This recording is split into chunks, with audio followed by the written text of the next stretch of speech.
Good morning everyone at welcome back to my live. Napaka-mainit na usapin. Makisawsaw na rin tayo. Hindi naman dahil sa makikisawsaw tayo, pero kasi syempre apektado tayong lahat dito. Hindi lang naman dahil sa sasabihin ng iba, kinukonsinte natin yung kamote. Pero bilang doon sa mga hindi kamoto, ito kasing NCAP na umiiral ngayon, ang daming problema. Kasi 'di ba actually kaya ito ginawa is para doon sa mga violators. And then before sinasabi nila kamoto na ito daw ay para doon sa masolusyonan yung traffic. Hindi, sa totoo lang, ewan ko kung nakikita nito ng mga nakaupo na hindi naman laging nandun sa mismong kalsada. Siguro para may mga resource person lang sila. At hindi ko rin alam yung resource person ba nila nakakarating ba talaga yung information kung ano yung nangyayari talaga dun sa mismong grounds. Ako opinion lang naman to. Napapag-usapan lang. At based na rin mismo dun sa mga nababasa kong comment nung mga tao na affected dito. Meron naman talaga na magandang dulot din yung NCAP for violators kasi nga mahuhuli yung dapat na managot. Pero meron din kasi akong mismo na personal encounter ko dito na ako mismo during the time of Mayor Isko Moreno way back I think 2020 August, nahuli ako ng na NCAP din ako noon, napadala na ako ng subpoena. And then, ang nakakalungkot lang nito, meron lang kasing isang portion yung camera na kung saan hindi nakita kung ano yung cause nung pag-iwas namin, kaya nagkakaroon ng disregarding mark and lanes. And hopefully, sana hindi ito maulit ngayon. Kasi ito yung nakita na butas din nung kaya na TRO po yung NCAP na umiiral noon. Dahil nga maraming butas, maraming pagkukulang, road markings, road signages, stoplight, yung mga ganon na issue. Pero ang nakakalungkot lang kasi dito, kausap ko din yung relatives ko sa US, kaibigan ko from Utah, sa LA. Tinanong ko, kasi merong NCAP sa kanila kung paano ba to, sa kanila okay lang daw yun kasi kukonti ang volume ng sasakyan, malalaki ang kalsada. Pero tinanong ko sila kung okay kaya yan sa Pilipinas. Ang kasi nun, ang advantage kasi nun, mahuhuli mo, mapapanagot mo yung violators. Pero sa Pilipinas daw, sa sobrang dami ng volume ng sasakyan, maliliit na kalsada, mas lalo yan magkokos ng traffic. Kaya sabi ko, ba't sa inyo okay yun? Kasi dito, since malaki ang kalsada, konti ang sasakyan, usually, mga high speed ang sasakyan. Sa Pilipinas, kung ang mga sasakyan ito matakbo ng, siguro, maximum na yung 20, kung pagpalagay natin sa EDSA, o let's say, sige, sabihin na natin, maximum natin yung 20 sa EDSA, tapos nilagyan mo ng ganyan. Siyempre, totoo naman, lahat mag-iingat, lahat responsable. Kaya lang, yung effect nito doon mismo sa tao na pumapasok sa araw-araw, syempre, kung natatraffic na siya noon, mas kailangan niya mag-exert ng effort na mas gumising na maaga, syempre, pumondo syempre sa gasolina, dahil syempre, mas matagal ang biyahe mo, kukonsumo ka ng gasolina. Kung pag-usapan natin dito is yung efficiency ng gasoline, yung efficiency din nung oras na makukonsumo sa atin papunta at papasok, pauwi at papasok sa trabaho. So malaki yung magiging yung effect nito. Kaya nga ang sabi nila sa akin, wala kayong magagawa dahil nasa Pilipinas ka, malino na pera-pera dyan. At ang nagtataka din sila at nagtataka din ako na imbis na sa Pilipinas kasi umunlad tayo, malabo yan. Kasi bakit? Hindi kasi nakikinig ang taong gobyerno mismo doon sa mga maliliit na dapat yun yung sana binibigyan nila ng importansya dahil yan ang nag-aano ng ekonomiya yung epekto nito hindi nila nakikita. Ang sabi nga sa akin alam mo brother, dyan sa inyong sa bansa nyo, kaya ng ibang bansa na siguro yun, mahirap umunlad dyan kasi ang gobyerno dito sa Amerika, susuportahan ng tao, makikinig sa tao. Pero dyan sa Pilipinas, opposite yan. Baliktad dyan, ninegosyohin nila ang mga tao, ang maliliit. Kasi una, may punto din, nakaupo na yung mga opisyal pumasok yan o hindi yan pumasok, maliit yan sa trabaho, buo ang sahod nila. Kahit kanino ho kayong government official na magtanong, buo ang sahod nila. Ngayon, para dun sa mga ordinaryong motorista na siyempre may epekto tong NCAP naman talaga, late sa trabaho, sasabihin ng iba dyan, gumising kayo na mas maaga. Siguro sa kanila na nakaupo, madaling sabihin yon dahil una, hindi naman silang gano'n napapagod Hindi katulad ng mga maliliit talagang isang tukayan gano'n na lang sabihin natin. So, hindi nila nararanasan o na-experience yung nararanasan ng mga ordinaryo, kaya sila nagpapasa ng batas na yan. O, mahirap man sa kalooban nila, na sa tagal nilang pinag-aaralan, sa tagal nila nag-aaral, nakaposisyon sila sa gobyerno, naisip pa nila na imbis makinig sa tao, pakinggan na lang yung mga sarili nila. Ito pa nakakalungkot. Yung mga government official, alam naman natin, siguro manginan-nginan lang yung mga nagko-commute dyan, nagmomotorsiklo, na nakakaranas nung pinagdadaanan ng bawat ordinaryong motorista sa kalsada, sa araw-araw.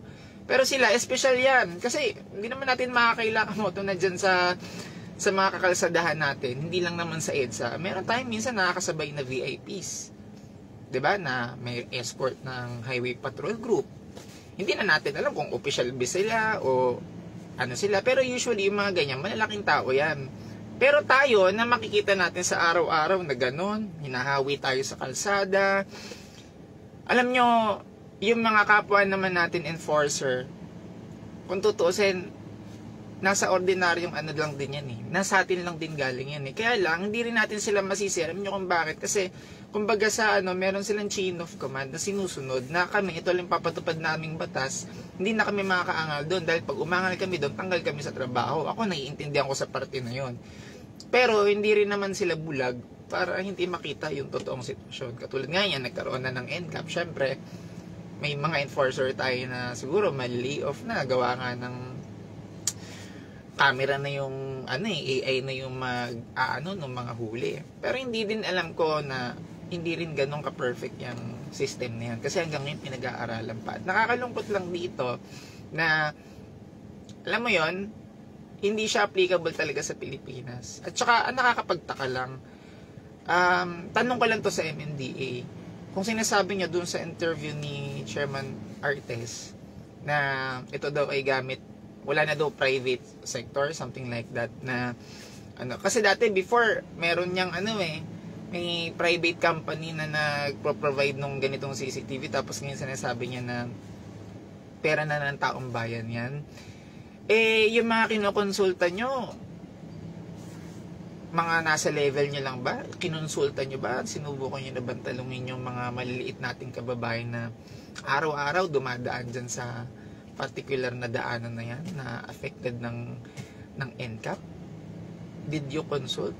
Kasi government official kayo Ano ba yung, sino ba mga kinausap nyo dito? O baka mamaya mga private sectoran o kayo lang nag-uusap dyan. Kasi, kaya ko lang naman natanong to, ang daming umaangal dun sa batas na yon. At hindi naman maikakaila na instead na maganda yung flow ng traffic ngayon, mas bumilis, mas lalong tumagal. Dahil totoo, marami nag-iingat. Dahil napaka-sensitive yan. Yung siguro madampi ka lang sa linya, matugtong ka lang. Siyempre, lalo na kung nagmamotor ka, balancing ang kalaban mo dyan. Let's say, may iniwasak ang lubak or tapos nakita dun sa CCTV, tapos, alam mo yun, maraming pwedeng maging cause. Pero again, maganda yan para mahuli mo talaga yung totoong violators. Pero sana, papatubad ng tama. Pero ang niyan, magkukos nga lalo ng traffic. Hindi talaga siya okay sa bansa natin na feeling first world country tayo. Nakala mo naman ang lalaki ng kalsada natin.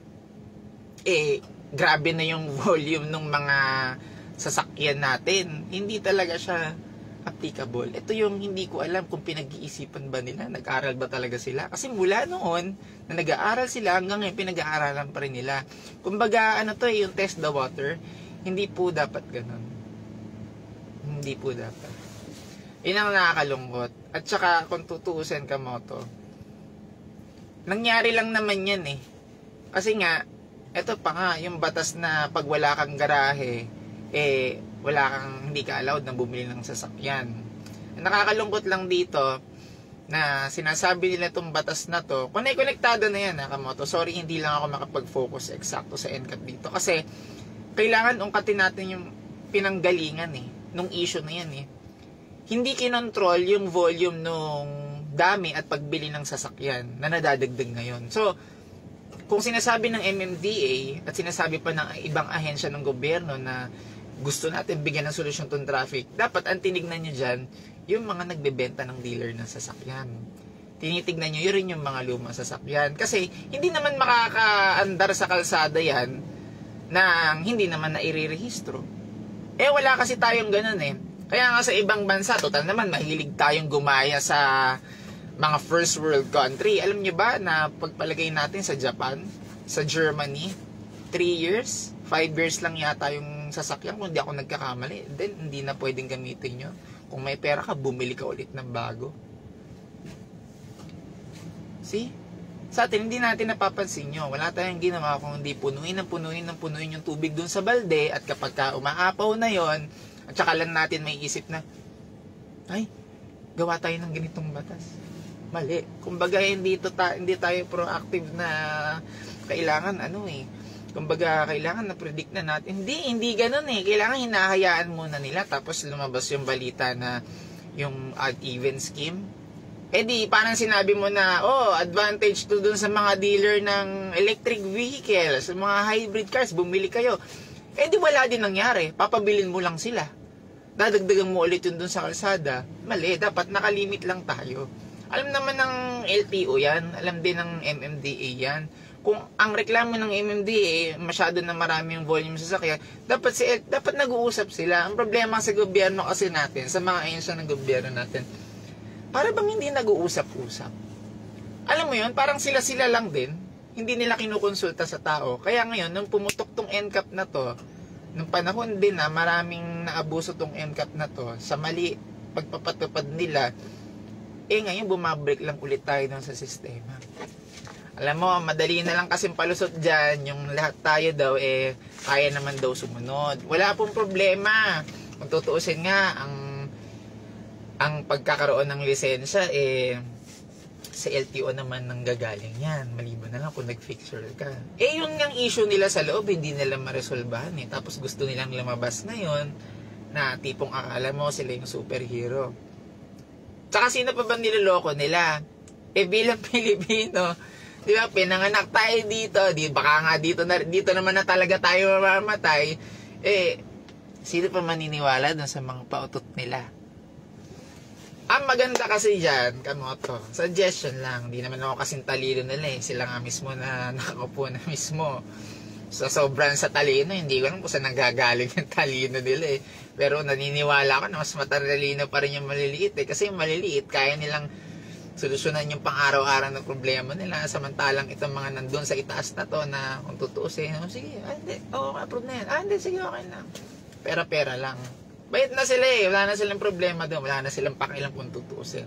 Kasi kung may pakialam po, talaga, ang totoong public servant, makikinig at makikinig yan sa tao. Kaya nga, itong mga public servant natin, pasensya na ho kayo pero mahirap po na kumuha ng respeto sa katulad namin. Napakahirap kasi ang respeto, binibigay lang yan dun sa karapat-dapat. Hindi nyo man kami bastusin dahil sa mga mabubulaklak nyong salita, pero alam namin at kitang-kita namin kung paano yung pambabastos nyo sa amin sa nangyayari sa ngayon. Mabulaklak kayong magsalita, pero alam namin kung paano nyo kami binabastos. Hindi naman napuubra sa panahon na ngayon yan. Ang sabi dito, magbabasa ako, ni Rafael Dumaran, sa Vietnam naman madaming motor, walang NCAP.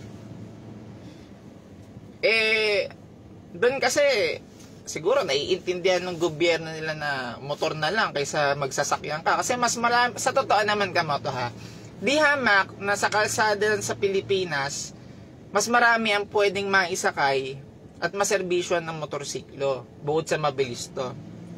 Sa isang sasakyan na katulad nito, pwede dito sa tingin ko yung siksika na 6 na motorsiklo times 2 mo na lang yun. Madami na yun. Sa isang sasakyan dito sa Pilipinas, katulad ko, halimbawa, ito sasakyan to, ako lang mag-isa, hindi siya efficient. Kasi bakit? Yung na-occupy ko na space, pwede pa itong tutusin yung mga motorsiklo. Ganun dapat Kaya lang sa atin, hindi kasi natin naiisip yung ganun. Sa atin kasi, pera-pera lang dito. Kahit i-deny nila yan, kahit sabihin nila na hindi negosyo ang NCAP. Kasi totoo naman, violators ang tinatarget ng NCAP. Pero yung sasabihin mong hindi negosyo, hindi ako maniniwala dyan. Mahirap paniwalaan na hindi negosyo ang NCAP. Puro papasok ang pera dyan Tinatanong nga namin kung yan NCAP na yan, yung kikitain dyan, mapupunta sa pagpapaganda ng kalsada, road signages, lahat ng konektado. Pag nakita ng mga Pilipino na maganda yung kalsada, yung tipong wala kang masasabi, baka suportahan pa namin yan. Kaya lang mahirap suportahan yan Kasi bakit? Katulad yan, sinasabi sa MMDA na minado naman sila na may mga problema pa sa kalsada. Dapat inuna muna nila yun. Tsaka sila ngayon bumawi. Hindi yung ngayon na may problema yung kalsada, tsaka sila tumitihan ng ganyan. Mali. Sino maniniwala sa kanila? Dapat on the same day din, dapat notice ng violation para aware ang driver. Sa violation niya, dapat gayahin nila yung ibang bansa, mga national ID, nila updated, pati contact number update. Alam mo, maganda yan. Kaya lang, sa Pilipinas kasi, hindi nila naiisip na gawin muna sana yan, na i-connect-connectado. Kumbaga, naiisip lang dito kapag meron ng pinagkukuhanan ng pondo, doon lang maiisip. Hindi kasi malayo Yung nagfi-feeling tayo na first world country, napaka malayo niyan. Kalokohan yan. Tapos sabi ni GR Alan, kalokohan yan, walang coding ang mga electric car, sasakyan pa rin yan. Exactly.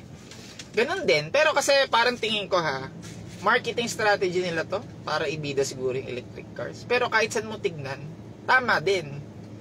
Di magpalit lang ng electric cars, palitan lang natin yung mga luma. Sa ngayon, hindi traffic. Pero pag nag-boom na ulit yung industry niyan, syempre ngayon, alam natin na di man nila sabihin, pero gusto na nilang tanggalin talaga sa kalsada yung mga katulad ng mga diesel cars, gasoline type engine na sasakyan.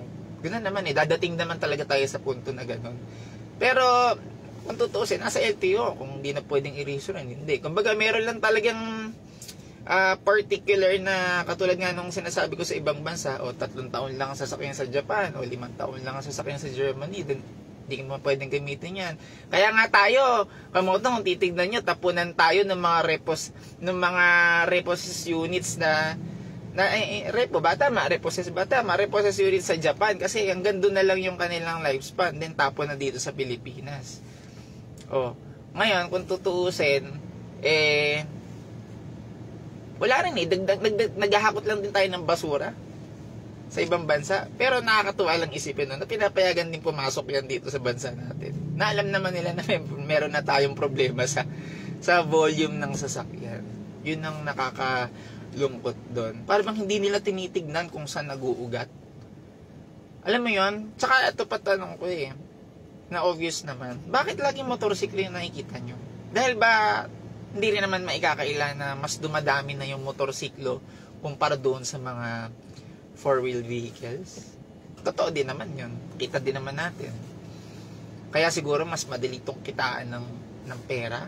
Kasi ang tutusin masakit lang to pero sa checkpoint, di hamak na mas madalas parahin ang mga motorsiklo kumpara doon sa mga 4-wheel vehicles.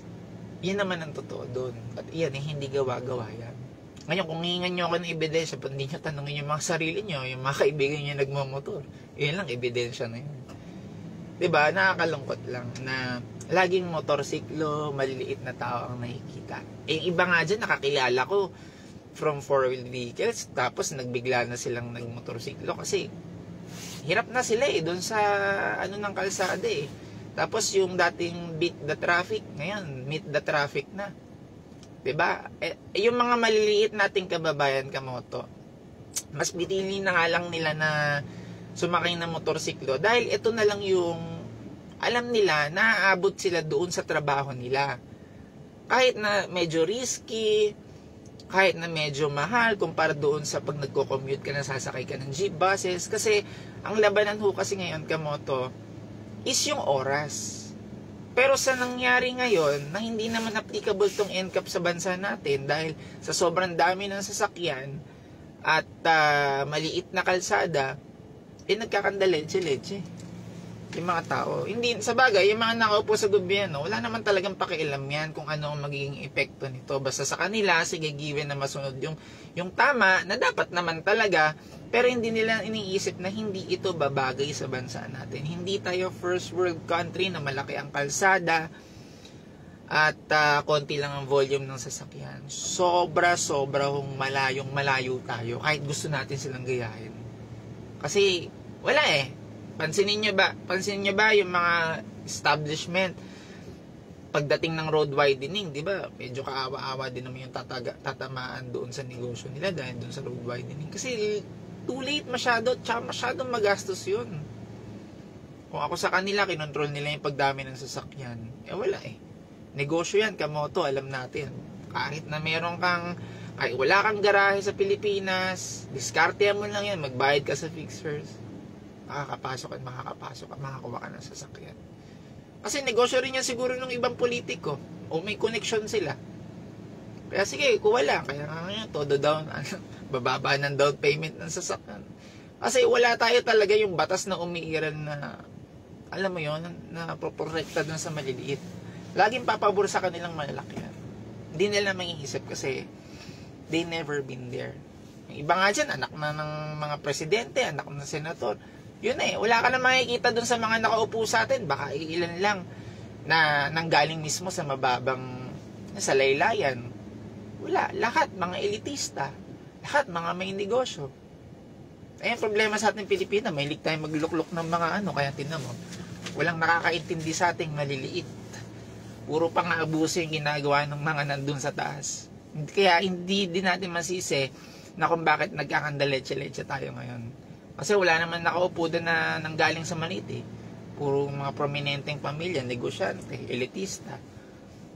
Paano tayo niyan? Tayo, magkukumahog, nagtatrabaho sa kanila.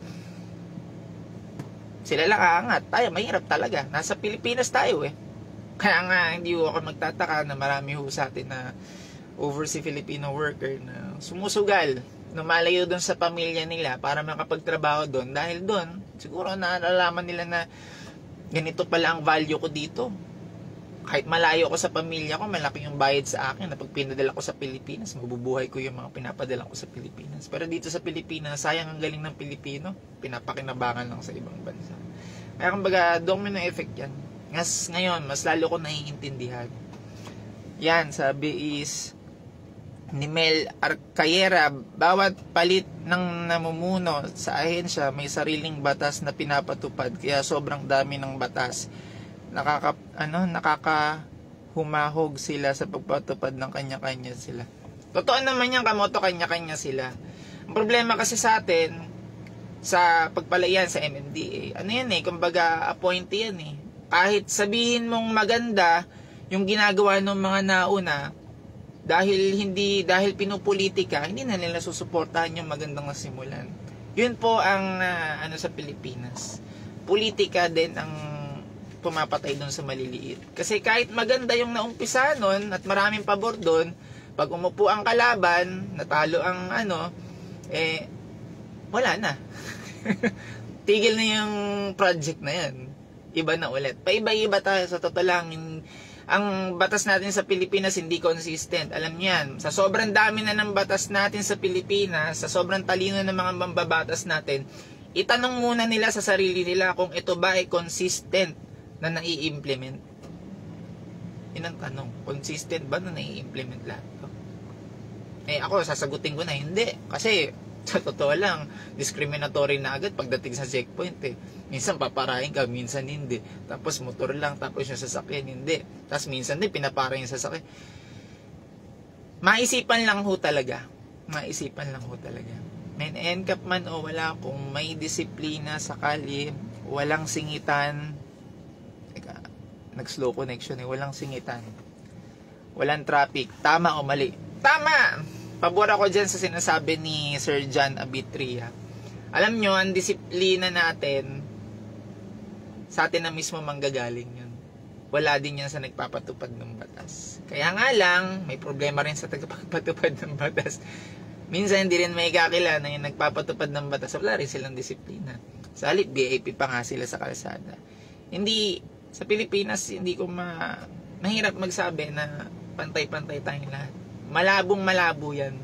Alam natin kung paano umiikot o umiiral yung sistema natin. Masakit man ang katotohanan, pero sa Pilipinas, kapag may pera ka, safe ka. Pag wala kang pera, sikapin mo na magkapera ka. Dahil ang batas sa Pilipinas, ang hustisya sa Pilipinas, totoong usapan na lang nabibili. Ganun yun. Dito na lang mo ako magbabasa sa... Kasi medyo delay dun sa aking live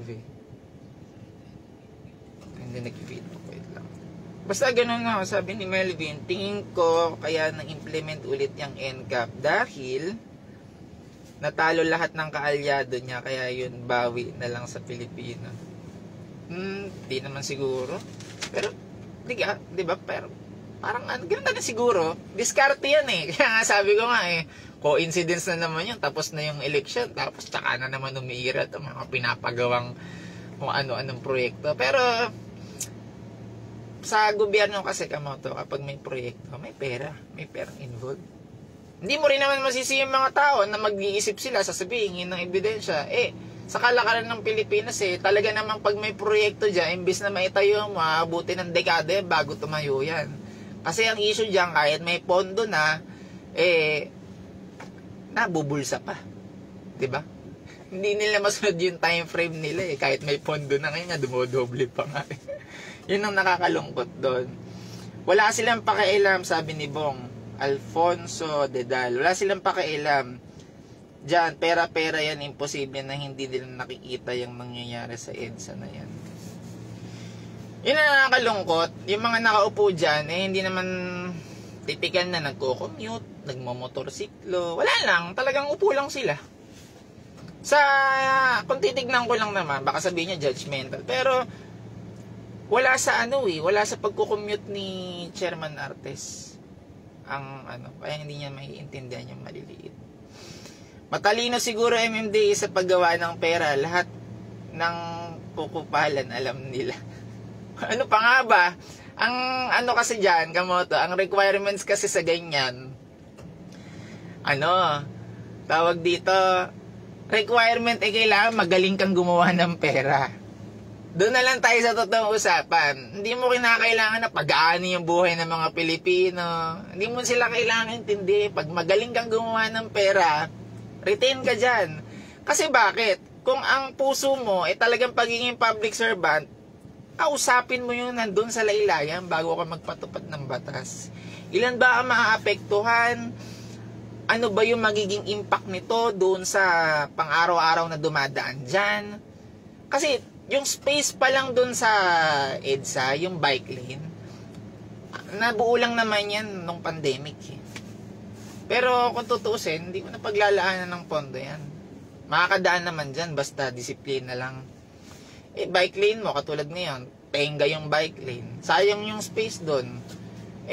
Mayroon nga silang sinasabi na share the road. Ba't hindi mag-share the road?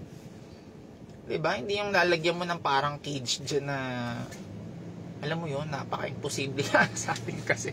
Well, hindi na imposible kasi naging posible na siya. Pero syempre, pera-pera, malinaw. Yun ang nakakalungkot doon. Sana naman, sa gobyerno natin, ungkatin nila kung ano yung mga dahilan kung bakit dumadami yung sasakyan. Hindi yung wala na silang masisi o ginagawa ba talaga nila yan para dumating yung punto na kapag negosyohin na lang. Check nyo muna yung volume ng mga sasakyan bago kayo nagpapatupad ng batas na yan kasi masyado ho kayong obvious sa mga ganyan. Teka ha. May i-accept ako dito. Try ko lang. Si Sir Vong Alfonso. ng live. Try ko lang to. May bagong feature sa Facebook. Pero ako lang. Ayan, okay. So, hindi na lang siguro. May mga audience ako dito na pwede ko silang i-invite during live para at least kahit papano, hindi lang naman ako yung nagsasalita. Baka na maisipin kasi ng mga taong gobyerno na kesyo ako lang. Actually, bago ako mag-live Kamoto, nagbabasa ho ako ng mga comments na talagang galing sa maliliit. Anyway, pare-pares naman tayo ng mga sinasabi. Naparating ko naman na yung mga gusto nyong parating. Di man lahat mabanggit ko, pero yun lang ho talaga magagawa ko. Kaysa naman, Kamoto, na ako, magpupunta ako doon sa kalsada, mag-aaya ako na mag-rally, hindi na, ang traffic na nga, mag-aaya pa ba ako mag-rally? Dito na lang tayo mag-rally sa social media para kahit pa paano respeto din naman doon sa mga supporters ng NCAP. Di ba? Tsaka, huwag na tayong dumagdag doon sa traffic na yun. Traffic na nga dahil sa NCAP tapos dadagdagan pa natin.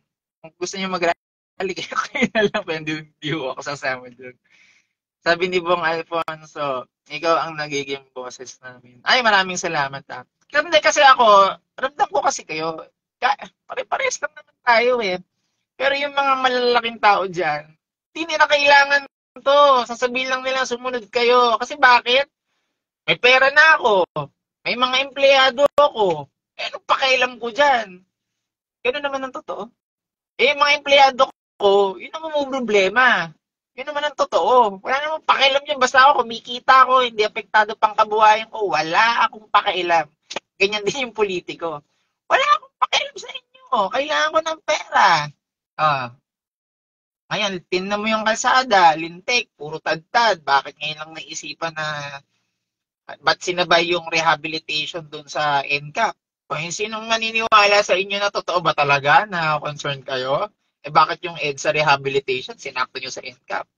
Alam nyo, maraming makakalabag talaga dyan dahil kailangan nilang umiwas basta ganun lang Kamoto. Purpose lang naman talaga ng motor is to beat the traffic. Pero ngayon, meet the traffic na. Bilib ako sa kapwa ko Pilipino, ordinarya. Bakit? Kaya nilang, dumiskarte, lumaban ng patas. Kaya lang, pagpasensya nyo na, ang gobyerno natin, yung mga ahensya natin, imbis na sila yung makaisip o makatulong na tayo ay mapabilis, mapagaan yung kinakaharap natin sa pang-araw-araw, sila pa yung nakakaisip mismo kung paano nila tayo papahirapan. Again, maganda yung intention ng batas para mahuli mo yung dapat na managot sa batas, pero yung impact nito, negative din. Hindi applicable ang NCAP sa bansang Pilipinas. Tandaan nyo yan. Uulitin ko, hindi tayo katulad ng ibang bansa na first world country na malaki ang kalsada, malaki ang potensyal na magpatakbo na mabilis, pero kukonti ang volume ng sasakyan, kaya sila merong ganun. Dagdag mo pa, kung ang dati nasa labas, ang pang-aabuso, nangyari na to sa akin, based on personal experience, panoorin niyo yung video ko dun sa Visor, bilang biktima ng NCAP, isa ako sa naabuso. Sila pwede mag-video sa akin, nung hininginan ko sila ng ebidensya, isang portion lang ng video, ang naipapakita nila, wala. Sa halip, ako pag gusto nila mag-provide ng ebidensya ko. At ang matindi pa nito, naharas pa ako. Panoorin nyo, nandiyan lang yung video ko dun sa Visor. Kaya yun yung gusto ko malaman. Pag sila binidyo mo, hindi po pwede. Kasi gusto nila, ang mga politiko at yung mga ganitong namamahala sa gobyerno, gusto nila mabango sila. Mabango sila sa mainstream media. Pero ang kabahuan, kahit pilit nyo ipagtago yan, sisingaw at sisingaw yan. May lalabas at lalabas ng katotohanan. Ganun talaga sa Pilipinas. Pagpatungkol sa gagatasan ng publiko, mabilis ang pag-aproba ng batas. Pero pag public service, tingala ka muna sa langit bago matugunan. Totoo naman yun. Sige nga, punta nga kayo ng LTO, punta nga kayo ng ganitong ahensya, tignan nyo kung paano kayo itrato, tignan nyo kung ganong kabilis. Hindi na nga sila maganda o gaga sa dami ng dumudulog Tapos syempre, bilang tao din naman, naiintindihan ko din naman yung mga empleyado doon. Pero tandaan nyo, hindi kayo dadagsayin ng tao kung walang problema. Mahirap dito, aminin natin, mahirap silang purihin. Bakit?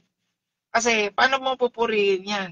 Kung maganda ang ginagawa. Kaya lang, ganun ba silang kamanhid na hindi nila maramdaman yung tao na nagagalit na against dito sa programang to? Diba? Hindi nila maramdaman yun kasi nga hindi naman importante sa kanila yun. Ang importante sa kanila negosyo. Kaya doon sinasabi ni Chairman Artes na hindi negosyo yan, tell that to the Marines. Yun na lang ang sasabihin ko. Yun na lang. Mahirap. Matagal na ho kami nabubuhay sa ganitong kalakaran. Kaya kung sasabihin nyo, improvement, hindi ho kami maniniwala. Bakit?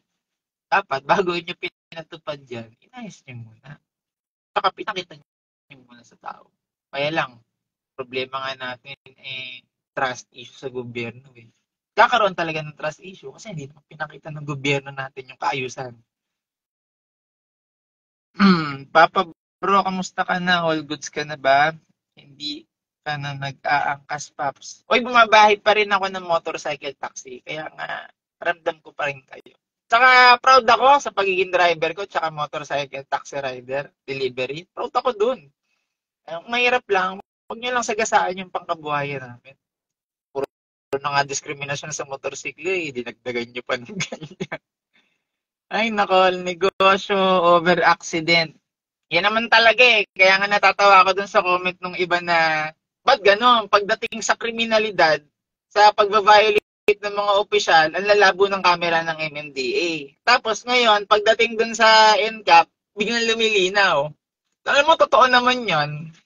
Totoo naman yon. Dapat nga yung ano nung camera ng NCAP, gamitin yung pag-trace dun sa mga riding tandem. Kaya lang paano nila gagamitin yung baka nga sila-sila lang din nagpapakawalaan yun Again, baka lang naman sila-sila.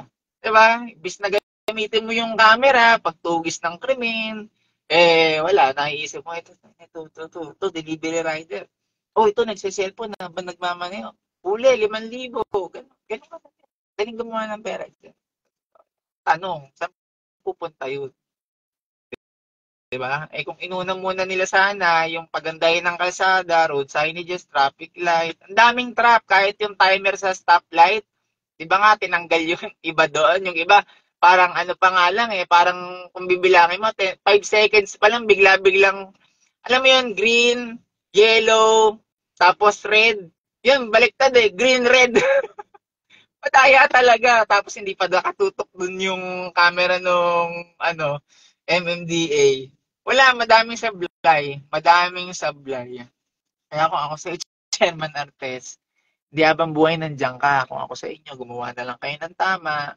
Makinig kayo sa taong bayan. Kasi kami naman yung araw-araw nagsasuffer sa inyo. Hindi nyo mararamdaman yan. Tandaan nyo, aminin natin to, Chairman Artes. Pumasok ako, hindi ka pumasok, buo ang sahod mo. May mga bonuses pa kayo. May mga bonuses pa kayo. Kaya, pag ako, imposible hindi ko alam yan. Imposible. Sige na mga kamoto, Jello Portugal PH at maraming salamat sa sumusuporta. Komportable ako mag-live na makapagsalita ng ganito kasi lahat naman ng sinasabi ko is galing din sa inyo. Binabasa ko yung mga comment ko. Doon lang tayo sa totoo. Huwag na tayong magpaligoy-ligoy pa. Mahirap i-sugarcoat yung mga alam natin na hindi totoo. Napakahirap niya kasi pag sinugarcoat natin yung kamoto, pupunahin tayo ng publiko. Yan lang yun, pupunahin tayo. So, yan si Cletus, isa sa mga kliyente ko yan pag nagpapaayos ng motor. Sir, pasyal ka sa akin. May isang video yung rider na nag-counterflow tas siya paggalit kasi ayaw yung kotse sa opposite lane magbigay, maluwag daw yung kabilang. Ay, basta managot sila. Kung mayroong pananagutan sa batas, managot sila. Di natin tinotolerate din yung mga kamote. Ayaw din namin yan. Yan nga kung tutuso yung nagpahamak din sa atin dun sa mga ganito Kaya lagi napapansin yung motor. Basta ako, gawin lang nila yung tama. Tsaka yung NCAP talaga, sa opinion ko, hindi talaga yan pwede, hindi talaga yung uubra sa Pilipinas. Alam nyo, ang iniintay ko na lang kamoto, may grupo na mag-file, masuspend tong NCAP na to ulit. Yun na lang. So maraming salamat, Jello for to go PH. Sabi ni Carlo, humabol pa na sobra na kasi sa talino kung ano-anong ginagawa. Hindi naman talaga mababawasan ng traffic dyan kasi nga kalsada yan. Yun nga, hindi talaga mababawasan yan hanggat di nila kinokontrol yung pagdami ng sasakyan. Yun lang yun. Kaya kung ako sa inyo, hindi, makipag-usap kayo dun sa LTO, sa LTFRD, sa DOTR, kung sino man yung responsibilidad dyan. Maghigpit kayo. Di lahat kasi, pag, tayo kasi, puro sibili din tayo eh. Kahit may coding, meron tayong doon sa mga mapepera, merong nakaabang na isang sasakyan eh. Yun dapat ang tinitignan ng gobyerno natin. Mas effective yun. Katulad sa ibang bansa, kontrolin niyo yung pagdami ng sasakyan. Eh kaya lang, pinabili muna kailan bago kontrol eh. Yun ang matindi doon. Yun ang negosyo. Jennifer Tago page, mga kamoto, maraming salamat hanggang sa susunod na live. So, FYI, itong mga video natin is parang good for 30 days lang tong live. So, upload ko na lang po dun sa YouTube ko. Ganun na lang. Maraming salamat po.